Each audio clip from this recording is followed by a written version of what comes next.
Welcome to Pathways to Greatness, where we explore the journeys of exceptional individuals who have achieved remarkable success in their fields.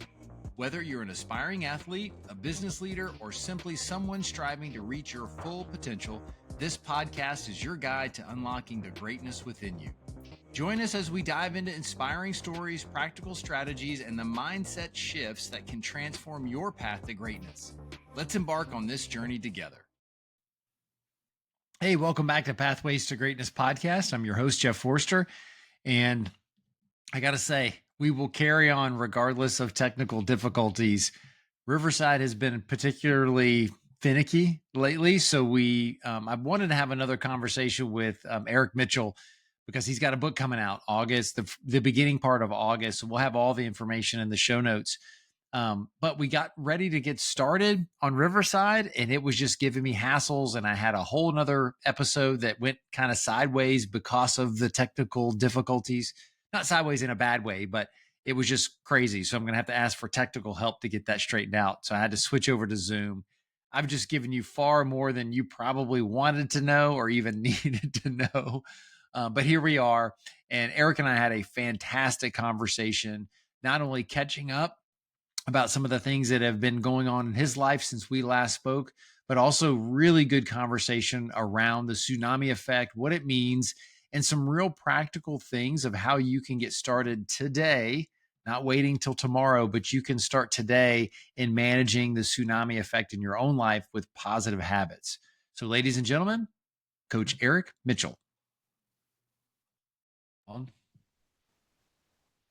Here we go. Excellent. Well, Eric, so I know I'm all out of sorts, man. So thank you, everybody. Welcome back to Pathways to Greatness podcast. I'm your host, Jeff Forster, and I have Coach Eric Mitchell with me again today. If you remember, we had him several episodes ago, and we had a little bit of audio challenges, and he and I both, we wanted to talk again anyways, but we wanted to talk to where it wasn't echoing in everyone's ears like it did the last time. So I have a whole nother set of questions, another thing that we're going to discuss, because even though there were some audio challenges, there's absolute gold in that previous episode. So Eric, thank you and welcome back. Well, thank you. Truly appreciate it, Jeff. Really, really glad to be back for sure. Yep. So, and I know he let me know that there's some changes even from the last time. So I'm excited to hear about that. We're going to dig into that. But Eric, as you know, we like to do fun things before we get started. Love it. So since you are a second time guest, so you're the second guest that I've had in the same year with the same questions. So the first one was last week. And like I told you, I had some challenges with that one. But hopefully that one will come out before you, because I told him he was the first. So I'll say that you're the second, to be transparent and have integrity. So these are different questions. But when I asked him these questions, they were a lot of fun. They were good answers. So this could blow up in our face and it might not go anywhere, but I feel like you're good enough that you'll be able to come up with some good stuff. Are you ready? I'm ready. Okay.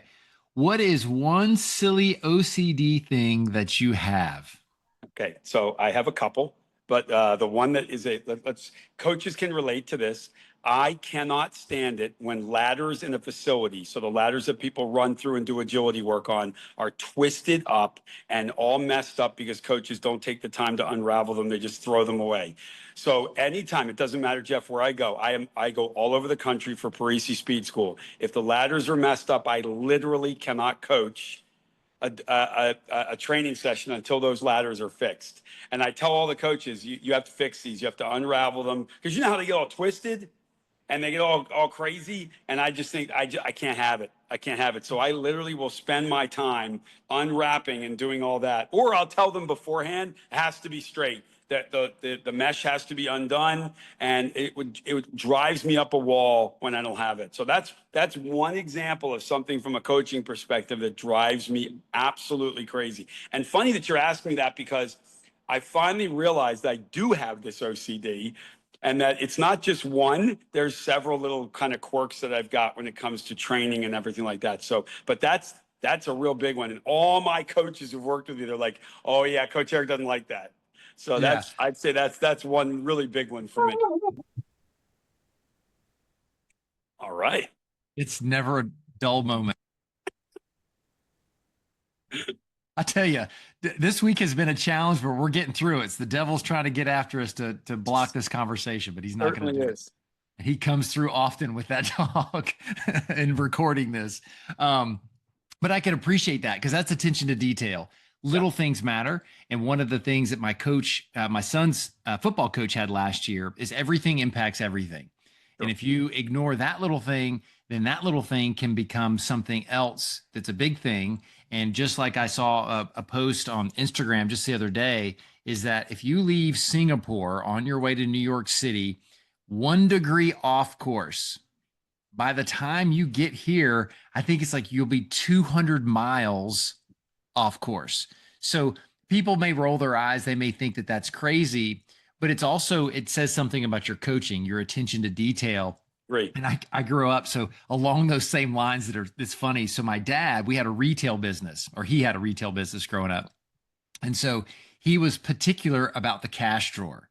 All the money had to be straight and all the money had to be facing in the same direction. And people used to freak out. I remember I was little, but I like to tidy things up. Yep. But look, people need to see that you appreciate and are grateful for the money that they have. If you're just wadding it up and jamming it in there, what is that to say about who you are and how you operate? He's like, so we need to have everything neat and tidy. And in the hobby industry, the toy business, that was notorious for just having junky stores and junky shelves. And it was, you never sat on a stool unless there was nothing to do. And there was always something to do. And so you're straightening the shelves, straightening the paint bottles, the wood, everything. So I can appreciate what you had to say. I agree. And I think every little thing, I mean, when we talk about the dorsiflexion of the foot in the warm up, if it's wrong, if the kids don't have that set up, it's improper. They're going to learn improper technique when they run. And that's going to translate into every single thing that they do. And as much as people say, oh, that can't matter that much. Oh, it sure does. Matters a great deal. And I think that's the balancing point that develop. Not only that, Jeff, I think it develops great character in these kids if they learn how to do things properly and they pay attention to that detail. Now they got the character development, and my gosh, that's what we're looking for in the end. Yeah. So I'm with your dad on that. That's for sure. Yeah, exactly. Okay. What book, podcast, or movie has had the biggest influence on you? And I'll add lately because I know that's a really big question to try to tap into being ambushed by it, but Sure. it can be anytime or it can be lately. Yeah, well, if you're going to ask movie, and I think you and I can relate on this one, Field of Dreams has always been such a powerful movie for me, only because it affected me so deeply and viscerally about my father. My father never got to see it. He passed away in 1986. It came out in 1989. And I recently just watched it with my son, and the impact of just sitting there and watching Kevin Costner's character have a catch with his father, because it's something that I shared with my dad for a long time. I definitely it impacts me all, even to this day. So it's not just seeing it. By the way, I saw it in the movie theaters. It wasn't just seeing it in the theaters. It's that how the impact has continued and has never stopped. I would say that movie's had the greatest influence on me from that perspective. In a more jovial way, I'm a Star Wars fan, so that's a cultural icon for me because I was there opening day 1977. My dad took me. So my dad took me opening night to a movie I didn't even want to see because nobody knew what it was. And I didn't even want to watch it. But my father took me and I was mesmerized as a result of that. But there's another connection to my father. So of late, because it's been since July 6th, it's been 39 years since my father passed away. So anything that connects me to my dad, and if I just posted, we were colossal Pittsburgh Steeler fans, and I know my dad's in heaven right now, swinging a terrible towel, getting ready for the NFL season. So I mean, that's the connection I've had. And you know, Jeff, I've been pretty blessed. I've been on several podcasts now, all over the world now. But if you're asking that, what's influenced me the most? Telling that story has been a big piece of this. That's been a big one for me. I was on one of the podcasts through Critical Bench, and was on that and talking about, you know, I mean, that's a powerful story for me. So yeah, so I would say that that's the right now. It's been one of the most influential pieces for me. Sure. And interesting, another connection of why I think we're drawn to one another is I lost my dad July 5th, 1991. Wow. Holy smokes. So Yeah. totally get it. Yeah. Yeah. I understand. That's why, because I had seen your post and that kind of triggered something for me. And in fact, my son and I just went up to my father's gravesite over 4th of July weekend. So we were up there for that. Yeah. Powerful, powerful. Yeah. So those of you who still have your parents, hug them, call them, text them daily because True. you just don't know. You don't You know. don't. Yep. Okay. So the last question is, what is something most people don't know about you that would surprise them? That when I was younger, I was an introvert and that I didn't like talking to anybody. I was not really dialed into my family very well. I was one of those kids that if I had a chance to be by myself, I'd rather have been by myself. I was consistently out riding my bike with not connecting with a lot of people. I had a very small group of friends, and I would tell you that I was the leader of that group, and that if they didn't do what I wanted them to do, I would be very upset and very angry at that time. I was a lost kid.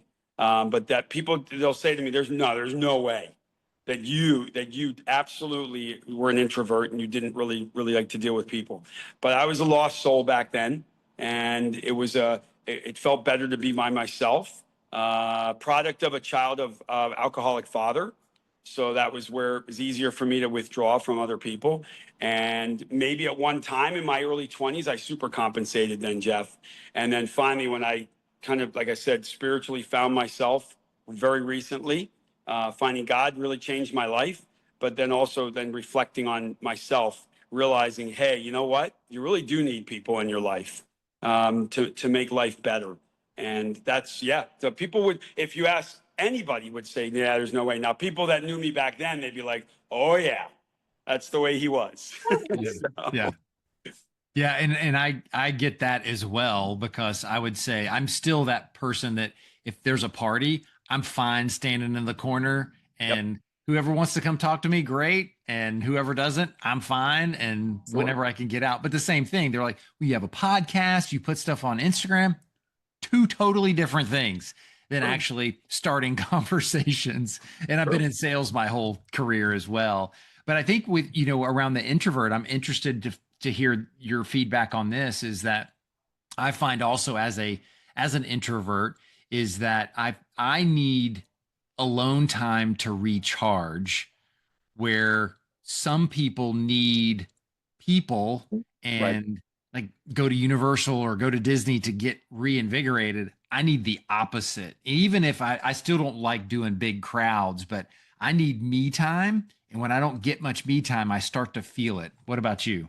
Yeah, I think, well, you're going to laugh. We're going to Disney on Friday, my son and I. So we'll be down in Orlando for the next 8 days or 9 days. Um, But if I don't, yeah, I need, even in that environment, there are times I'm going to need to be able to recharge. And I have to tell you, when I do, training for me is a big piece. So even if we're at the resort, I bring tidal tanks down, I bring my bands down. And then if they have a nice gym, I'll use the gym as well. But I need that time for myself. So Jeff, I mean, listen, I get up at 4:30 a.m. every day. So when you and I spoke before, I was on a streak. I'm at about 158 straight days of getting up at 4:30 a.m., journaling and praying. That's what I do. Well, praying first, then journaling. Sure. And so for me, that's a very special time for me. It's very important to me. So yeah, I would tell you that I need that to recharge, even in the midst of the chaos that goes on around us with people, especially in the coaching world. And you know this, that we're often looked at, that people are drawn to us though. And I would say if we took 10 coaches and took 10 extraordinary coaches, most are actually introverts and really need that self-contemplation to make themselves feel better about the world around them. While at the same time, they're going to be the ones that people are drawn to. They're going to be the motivators. They're going to be the people that give other people a level of greatness that they didn't realize they had. And it drains us sometimes where we have to step back and recharge. So yeah, I'm right there with you. Where when I need to recharge, it's got to be just me. Yeah. Be And that. it's important, and thank you for sharing that. And I hope people really heard that, is that you've got to find what works for you to fill your cup back up and to get reinvigorated. And I like what you said of just to find the peace in this world, and calm everything down, because we're in that grind mentality. And again, there was another post that somebody sent me today, is that we're addicted to productivity, Mm. meaning that we feel like we've got to be moving, we've got to be doing something. And if we aren't doing something, then we're not being productive, or we're not going to be successful. And which is completely not true, because even in the Bible, it talked about how Jesus slipped away by himself in the garden to pray. He needed his own quiet time. And I can only imagine just the pressure that he constantly felt. And so, like you and I both agree, is Jesus is the perfect example of how to live. And that's pull yourself away, get grounded again, and get ready to start the day and start the week, and so on and so forth. Yeah, and I think that that's what we continuously aspire to be more like that, and follow Jesus's coaching. I mean, that's the ultimate coach right there. And he's Yeah. got, and yet, you see the human weakness. You do see the trepidation that he had as well. It's not just, that's part of it. That's Yep. part of it. And I find great strength in that, Jeff. Like I've found, because if you look at me as a newer believer, for me, it's really like it's fine seeing that though, and not I'm not going to say humanized, because that's not the right term. It's more though, but actually, yes, more humanized, so that we can relate better to where it is. Where Mm-hmm. some people are so overwhelmed, they're like, "But we can't relate to God. We can't." Sure, we can. Of course, we can, because we're Yep. we're built for that. Yeah, for sure. Well, Eric, thank you for coming back on. And for anybody that's new to the show, I started Pathways to Greatness 3 years ago to bring on people like Coach Eric to have conversations around not just what is greatness, and then it's around the pathway, and that we all have different pathways. We all have different definitions of greatness. And ultimately, I want people to learn tactics, strategies, hear your story, be inspired and motivated to have discipline when there is no motivation, of just how to not quit. I just don't want people to quit. And hearing about your your streak that you have going, that's a prime example of discipline. Many of those days you were not motivated to do it, but you did it.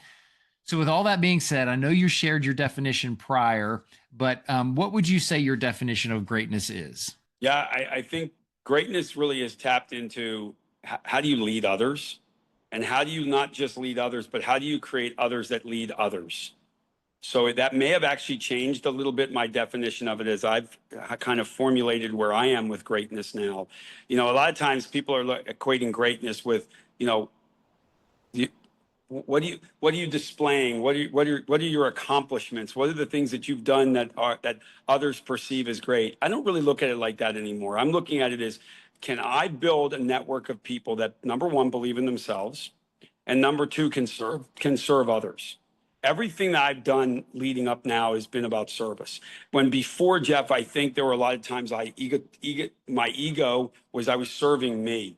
And I was serving me as to how I could make myself better. When instead of releasing that and not just focusing on me, and that's and in the selfish manner of me being something better, now what I'm looking at is going, okay, how do I help others get better? And then in turn, I'm going to get better as a result of that. So greatness to me is service. That's greatness. How do Yeah, you serve? yeah, for sure. And I really like how you phrase that, because also I this previously, I don't when this comes out, it'll be several episodes prior, as I released a solo episode about pride cometh before destruction. And I used the example of me in the corporate world, and you probably are similar, is that our hearts are in the right place to help other people. The problem is I was doing it similar to what you described, to serve me and my status of, okay, I'm the wise one. I'm here to help people. How dare they not take my advice, because it's great advice. I've lived it. This is me. And I see it now, and I'm slightly embarrassed about how I acted, because it was completely immature, didn't have any kind of servant leadership involved. I wasn't serving them, I was serving me. And now, like you, is I want to help the people that are willing to receive it. And that's, again, that's an example of Jesus didn't force anything on anybody. He served everybody. And he even told parables. Seeds are going to fall where they're going to prosper. Seeds are going to fall where they just die on the road and burned up by the sun. And we can't control that. All we can control is serving and spreading and planting seeds where we can. Absolutely. So true. So Eric, so tell me a little bit more since I haven't heard, what are some of the changes? Because I had questions. I want to talk about the book that's supposed to be coming out, and hopefully that's still coming out. Oh, yeah. But just give us an update on what's going on in life, and then I can get into my questions. Yeah. So my book, The Tsunami Effect, right now is the marketing funnel is on getting ready to launch. I would imagine probably by the first week in August or so, in that range is when it's coming out. We had some books have been printed, not for resale yet, but they were for me to review and everything like that. And the person I was dedicated to, Karen, she got her copy, she read it. It's 100% dedicated to her. And then that was one of the key elements of the development of the book. There's a whole clear story behind that, but she was thrilled about it. She goes, Eric, I want the first copy. It's got to be signed and everything. And that's a wonderful thing for me because she and I are back on track. We've reconciled. We're rebuilding our relationship, which is terrific and a great part of why that book was written. It's turned out better than I ever thought it could possibly turn out, Jeff, where it's in the field that we're both in. It's designed for people to find their greatness. And if I can help with the stories that I told and the background of what happened to me and how all of a sudden I was able to recognize the destructive nature of a tsunami before it became a tsunami, that hopefully this book will help people. And I've said all along that when I've posted, it's a coaching book where I want people to look at me as a coach and look at the information that they're going to take, use it as a workbook for themselves to become better. And if it triggers 156 or 200 days of journaling or 400 days of journaling or a lifelong time of journaling, that's great. If it ignites something spiritually in people to find God, I'm thrilled about that. And if they're not, maybe it'll make them pause and think, hey, wait a minute, maybe there is something to this. That's ultimately what I want. So a lot's changed in that regard. I do want to relate one thing that's very interesting, though, Jeff. So it is interesting how when you start a new business and you're looking for, and my coach really put me through this, looking for your ideal future client or your customer. And all of a sudden, the temptation of money pops up and you have a client that offers a lot of money. You take the money and then you realize there's something wrong. And I had that happen not long after you and I spoke, where it was a client that was just absolutely the wrong fit. And it was a ridiculous amount of money, and it turned into an absolute nightmare. Not only from the fact of the client themselves, but the people surrounding you when you were doing the program. There were some that were great. There were some that were not so great because, as you said, I want clients that want to be dedicated to them, to their growth and their development. And when they're not, it's eternally frustrating for a coach because you can't help that person.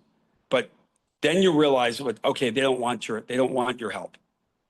They simply don't want your help. And I had to give money back because it just wasn't going to work. And I balked. I have to be honest. I got a little greedy at first and said, no, wait a second. This is a contract that was signed. But then you start to think to yourself, wait a second, that's not right. That's literally not right. And I have to tell you, it was a weird feeling giving back a tremendous amount of money. But when I looked at it and said, you know what, I just did the right thing.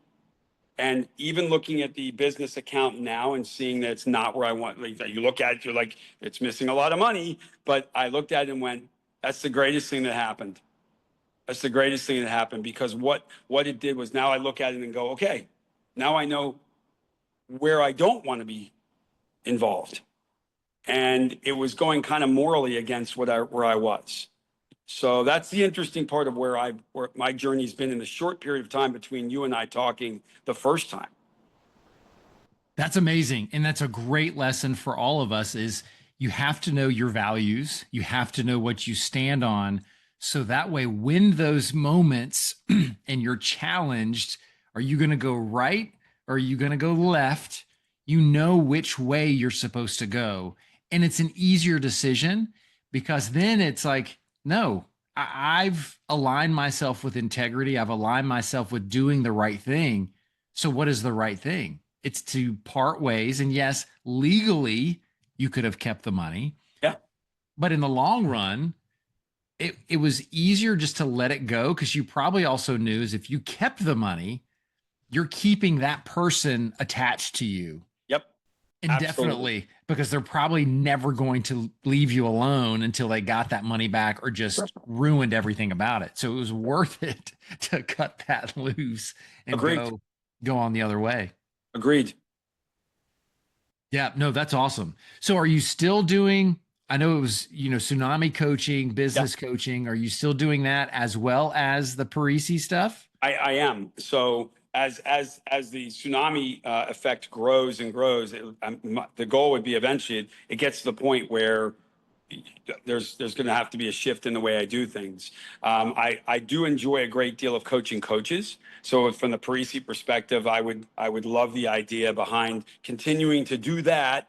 But the day-to-day operations of coaching kids, no, I think I'm burned out and done in a lot of ways. So the tsunami coaching is starting to grow. I have a pharmaceutical firm that's actually interested in this right now. And that conversation is starting. But here's the cool thing about it, Jeff. It all stemmed from a relationship I had from coaching kids. Mm-hmm. So this family I've known for years. I coached their two older daughters. One is a sportscaster now, but she went to Virginia Tech and played lacrosse. The other one played lacrosse in Iona, Bill Parisi's old alma mater. And I'm coaching their their athlete. He's in college right now. But it was the connection I had with them that kind of spurred this conversation with the pharmaceutical firm. And as these things grow, and by the way, Jeff, too, it's knowing your worth in the first place and starting to realize, hey, what is it that I'm, from a coaching perspective, what is it that I'm offering, number one, and financially, what's the ramification behind that? And that's an important piece of this. And it was the discussion I had with Karen. We were talking about this, Jeff. Honestly, I look at the vision and the mission. I want to have a company that's successful enough that I can serve and give back to others at a greater degree. And the more I can do that, the more successful I feel. So then that ties into greatness as well. But I'm going to leverage those contacts to help me grow this business, which I never would have done before. And that you could actually say that's another OCD. When you look back and you're like, no, I'm a little too humble. I don't want to ask these people for help. When the reality is they want to help you. They want you to, they're acknowledging that you did things for them to help. Why wouldn't they want to help you? And what's wonderful about that as well is as you become successful, people will look, well, Eric's an overnight success with Tsunami Effect. No, it's the 20 plus years of coaching that you've had, that you've won. You've formulated the Tsunami Effect. You've lived it every single day. But like you said, it's those connections. And that's what I've been trying to help myself and help other people realize is that when you see someone's success, rarely is it ever an overnight success. If you haven't, it's a really fun book to listen to, but Kevin Hart's biography. Oh, it's fantastic.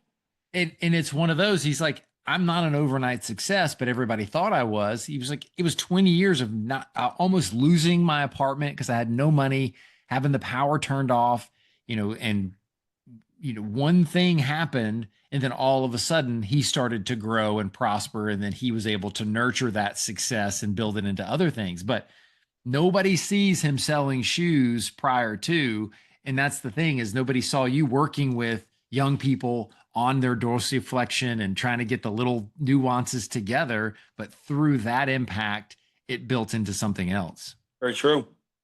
It's very true. You're absolutely right, Jeff. But do you think sometimes too we forget about that? Oh yeah, we forget about all that. Every day I forget about that, and I fall victim, Eric. I think just as much as everybody else when I'm on social media, of getting that little twinge of like, well, why are they successful and I'm not? Why is their coaching business more successful than mine? Why are they X, Y, and Z? But I don't know what ground they've plowed up until then. Sure. And what are they doing currently? And are they really as successful as they portray on Instagram? I'll agree with that. I think sometimes social media conflates a lot of people's not only their egos, but necessarily like overall the success of what they've done. Yeah, I think like you said, we don't necessarily know where they are and what they've been doing.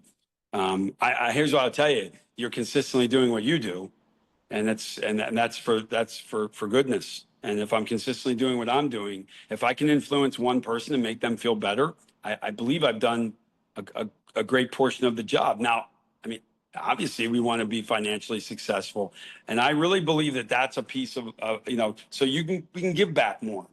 That's ultimately what it is. I think that's part of it. And one, I'll be interested your thoughts on this one, and this is just a back and forth, it has nothing to do with the questions that I have. Is I've just doing a lot of self reflection around purpose Yeah, versus profession, sure. and like where I'm at is that my purpose has not changed, and that's to serve and to influence and to help young student athletes develop the mental performance that would make them successful on the field, in the classroom, and at home. That may not be my profession right now. And I'm curious of your thought for some of those people who may be striving to do something new, or branching out and doing something and wanting to have that entrepreneurial spirit. Is what are your thoughts around purpose versus profession? Well, I think you're certainly not defined by what you do. There was, I tell this story. It's in the book. I think you and I talked about this. So as being a big Steelers fan, when the Steeler team of the '70s, people don't realize, that was a homemade team. They were all drafted. They never, up until a certain point, they all played for the same team. They played for one coach. So they played for Chuck Noll, and very few of them left that team. They were all drafted together. They were one free agent. That was it. Donnie Shell was his name. But he would draw them into the office at the end, towards the twilight and the end of their careers, and tell them it's time to move on with your life's work. What you do does not define you. You are not a football player. You're a human being. You played the game of football, but that's not who you are. And I think that that's the difference between purpose. Now, if somebody identified as that, they were like, no, I'm a Pittsburgh Steeler. That's all I was. I was a football player. There was usually a very difficult transition into regular lifestyles. But the others that felt to themselves, okay, you know what? I'm not defined by my time in the NFL. I'm more defined by my purpose, whatever that purpose might be, whether it's philanthropy or they were a restaurant owner or a real estate developer or things like that. So I think purpose is the God-given kind of the God-given mission that you've got, and the profession is maybe one piece of the conduit to get there. That's it. And when you put profession over purpose, it becomes a serious problem for anybody to advance. And actually, I think you find yourself in a depressive state where you become depressed because you identify as, I don't know what that is. Are you identifying as, are you just a lawyer, an accountant? That's it. That's your job. But I don't know if it's necessarily your purpose. I won't say passion either, Jeff, because I think people can be really passionate about a lot of stuff, but there's zero purpose behind their passion. Yeah, and you bring a lot of good insights to that, because there's things that we have to think about. And like you said, as the NFL players or your corporate person, if you're striving for titles, if you're striving for other things, when that's gone, then your identity's gone. And like you said, that's when people struggle. That's when they start to flail around. I mean, we see it with people from armed forces when they are discharged, honorably, and they leave, whether they're medically retired or whatever.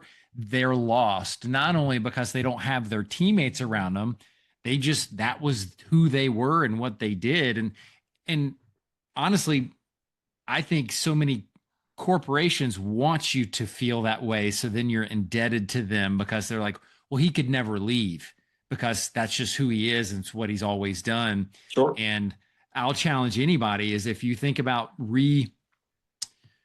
redefining your life, or what was I was going to try to say, like re-engineering what you're going to do, it's a big eye opener, because then you sit there and you think, well, I'm going to change what I've always done. And I think you and I talked about this the last time, is when you've done something for so long and then you're our age, people think, well, you're crazy. Like, I'm only halfway done, man. I'm going to use the 52 years that I've got under my belt to help me for the next 52. Yep. I agree. And, that's, I think people's fear, people have a lot of fear about changing. And, I think it's cliche. We throw it around a lot about like, well, change is difficult. Well, it is difficult, but necessary. Change is really necessary. If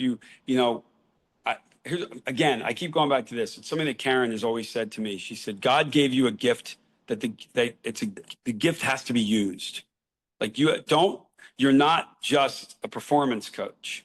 There's more to it. And by the way, Jeff, like it was a little nerve-wracking for me when finally I was able to tell Bill Parisi about the Tsunami Effect, where here I am, he's my contemporary, we're the same age, but he created Parisi Speed School, which I've been a part of for so long.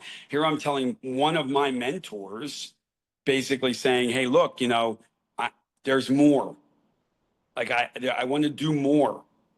It's not, and it's for me, it wasn't negating everything leading up and the opportunities that Bill gave me and the compassion and love that he gave me as not only kind of a brother in a way, but also as a franchise or license owner. But I had trepidation about that because it's scary to make those changes. And that's where in the audience, anybody that's listening, it's like, it is scary, but you got to acknowledge it. You got to acknowledge it's scary and realize like you're going to get through it for sure. Yeah, and embrace the fear. Like, get excited by it versus being terrified by it. And it's just it's that switch of, it's just like going to train with you. If you dread going to train with you and you constantly hound and say, "Oh, I hate going to train. I hate going to train." Guess what? You're going to have a rough training session. But if you see it as an opportunity and saying, "Look, I'm going to get better. It's going to be tough. It's going to be difficult, but I'm going to be better when I leave," the whole perception of the training is going to be different. Totally different. And what we say fear is false evidence appearing real. It's just, I have that in the book. I put that in there, but that's what it is. I mean, we're such fear-based creatures because we've been instilled with that fear, even though we weren't born with it. Right. Well, it wasn't there. I mean, we weren't born with like, I believe that's a learned experience. People teach you to be afraid of everything. Oh, for sure. Yeah. And then it cascades and it's everything. Yes. And it's definitely a nurtured thing. And that's also added burden to a parent to realize that you pass everything on, the good and the bad. And if you're fearful and not willing to take chances or be risky, then you're going to project that onto your kids. It's like Robert Kiyosaki's book, Rich Dad, Poor Dad. Yep. You've got two dads. You've got to find somebody that's going to help branch things out, because sometimes the people that you love the most and they love you the most are not the ones to ask for their opinion about certain things. Completely agree with you. Yeah. Yeah, no doubt. So tell the audience, because again, when we talked last, the book was the concept. And then it's been fun to follow through that. Like, okay, chapter 1's done, chapter 2 done. I love it. So give the audience an idea of, or just tell them exactly what is the meaning behind the tsunami effect. So think of tsunamis like this. And by the way, I mean, anybody that realizes seeing the small ripples and things, I mean, the horrible tragedy that happened in Texas. And, there were signs, clearly there were signs that there was issues going, that there were some natural issues that were happening that would have caused a flood of that magnitude. And they were not paid attention to. It doesn't matter. It transcends everything. It's if you don't see what's happening that leads up to a natural disaster, and then you're in big trouble. So a tsunami effectively is what I've talked about before, and I explained it in the book. It's an underwater disturbance generally caused by underwater earthquakes, could be localized by landslides, or by sea slides. But I focused on the undersea earthquake because what it does is it displaces a tremendous amount of energy. not just water, but water represents energy. This unbelievable upheaval of energy that you really can't see at the point of the epicenter. You can't see it. It fans out in these small ripples, Jeff. And it propagates out in many different directions. Actually, it can circle the globe as a result. But you don't see it in the beginning. So what I've equated to it at is the ripples that we've got as human beings of fear, anxiety, frustration, and depression. And each one has its own wavelength. And as those wavelengths get closer and closer to the shoreline, which is our conscious and subconscious, now the water becomes very dangerous. Because as the shoreline becomes more shallow, the water piles up on itself. And it's not just one wave. That's why I use the different aspects of fear, anxiety, frustration, and depression.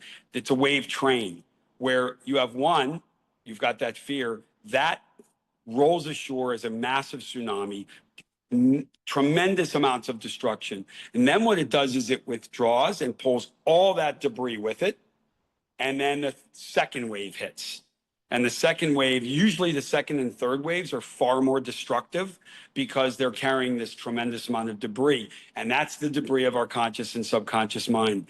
The idea behind the tsunami effect is, can I create this early warning system for myself and for others in the end, that I can see those ripples before they become a destructive force of nature?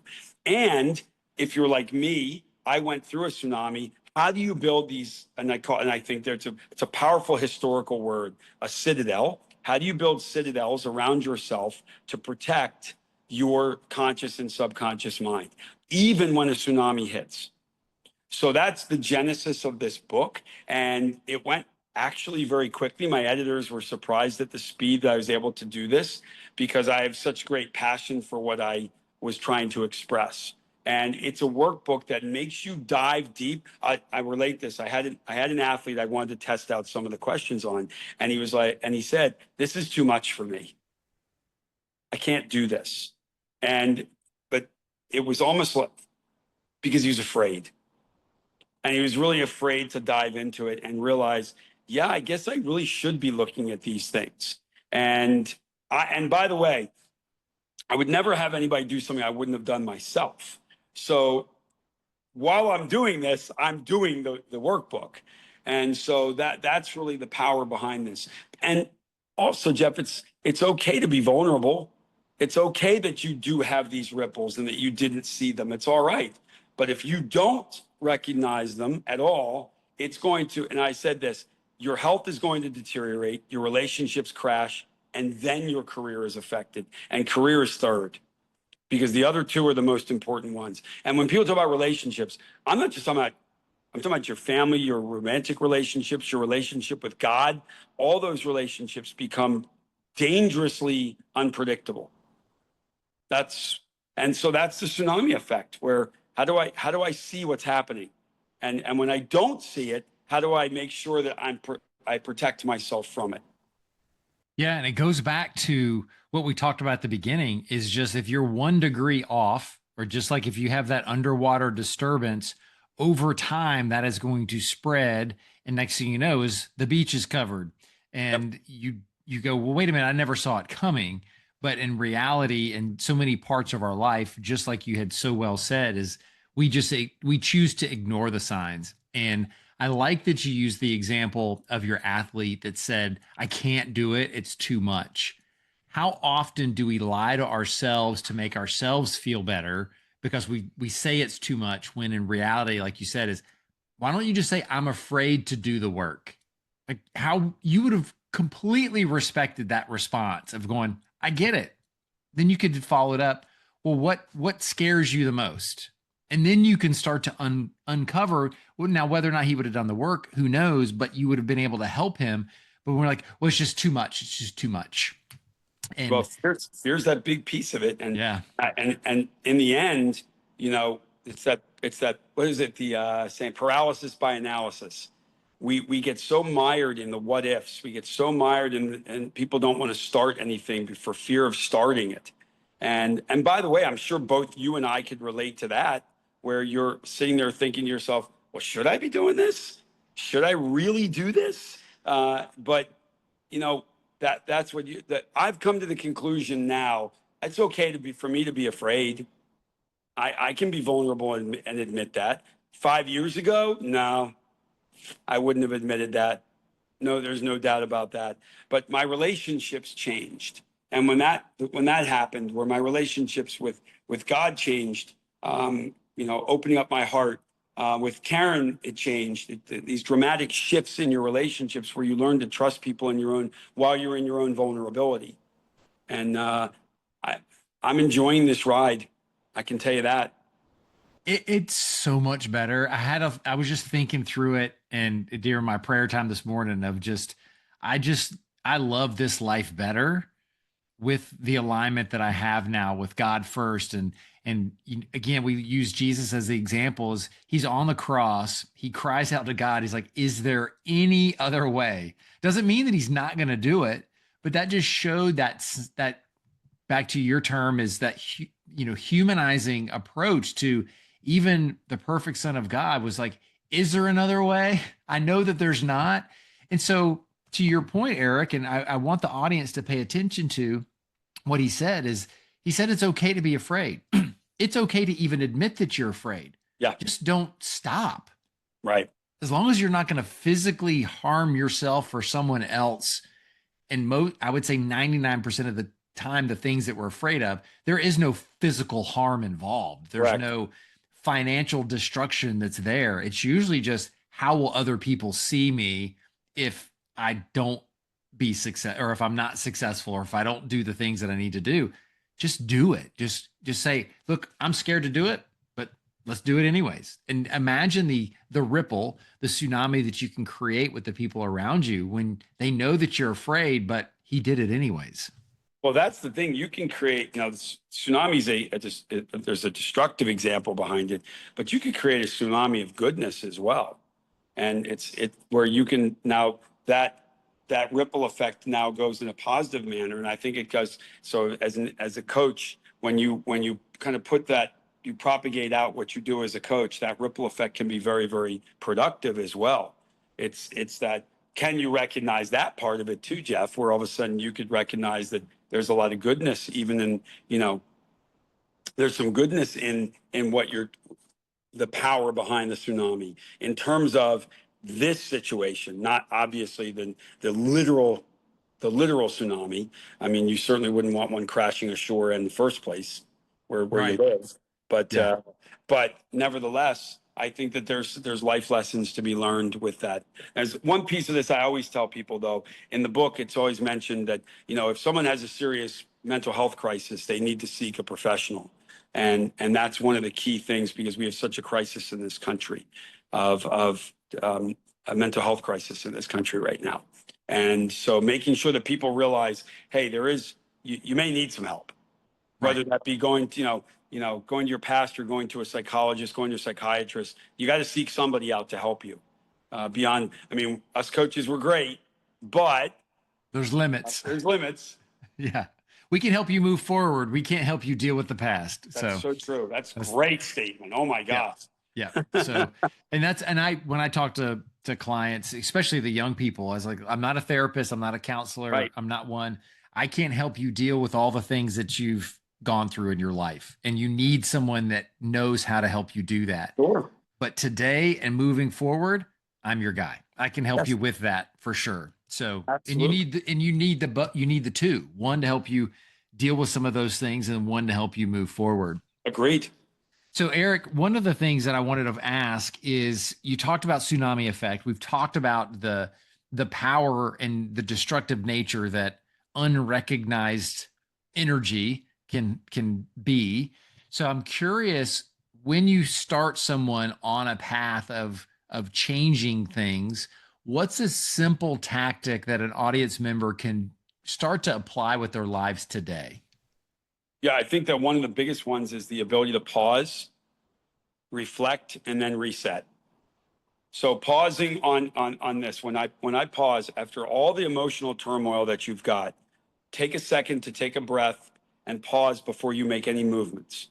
Now, that's not to say that people don't want to make decisions and move forward with caution, but I think that you need to pause first, reflect, and then reset where you are. And a very powerful piece of this, well, two, you and I have talked about this a lot. I think if you pray about some things, if you start to pray more, and this would be somebody who believes this, if you pray more, you're going to get more guidance. I've had that, literally had that, where I've asked God for words and I've gotten them. And then secondly, I will tell anybody and everybody to start journaling. And I mean, do it. Really, really journal. I've used the high performance journal, Brendan Bouchard's from Growth Day. I've used that. Now I'm on my third different one. And I really encourage people to start writing down where they are and what they're doing, not just lip service to it. Really go through it. Do not miss it. Morning and night. That way you can get, and by the way, if you can write anything down that you want in there, there are questions that they'll prompt you with. But I think that's immediately what somebody can start to do right away. They can start to kind of look at their where their head is and where their heart is first. So if they're not able to get that journal and you're challenging them to start today, so when they listen to this, most people listen to this in the morning, what would be a few things that they need to really focus on when they start that journaling? Because I feel like when I hear the word journal, and I've gotten better, I think of the Brady Bunch and Marcia's Diary. You know? And I think a lot of people do that as well. Like they don't know what to write down. Am I supposed to just reflect on the day and tell myself on this piece of paper what I did today, or help people understand what are some simple things to get started? I think that when you look at journaling, you can't look at it as a personal diary. You can't look at it as you writing down your hopes and dreams. It's more about what's the day look like. Like if you were to look at this, one of the first questions you have that I have in that journal that I use is, what are you telling yourself this morning right now? What are you telling yourself? And I literally write down, Eric, this is what you're going, like I write down my name and put that down. And then it prompts you to start talking about what are 3 things that you can do today that are going to go outside your comfort zone. Who are the 2 people you're going to reach out to give gratitude? Like there's prompts. I'm that type of person, Jeff. I will not. It's just like with the whole thing with the book. The book was well designed for me because it was me dictating my chapters. And then I have editors who were taking what I said and then putting it into words. And for me, that was better. Although when you read it, you're like, these are my words. This is what I said. But that the structure of that was better for me. So when somebody just comes blindly and said, Jeff, honestly, people want to reach out to me, I'll tell them whatever. I'll go through step by step the journaling I've taken. I didn't make up the journal. So for me, it was more, I took a template that was given to me and I used that template. And I've added little things to it. Like, Jeff, I have a verse of the day.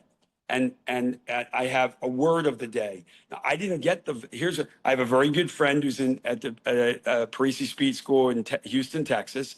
He does a verse of the day on Instagram or Facebook. Well, I said to him, these are brilliant. I want to use these in my own journaling. He's like, yeah, do it. So he takes different pieces of the Bible and puts them down. And I put that in my journal as part of kind of my daily routine. So I've expanded on it. Then at night, you reflect on the day. What could I have done differently today that would have made an improvement on my day? What could I have done? How could I have been more connected to others today? There are some days, Jeff, I'll write down, I had a great day of connection.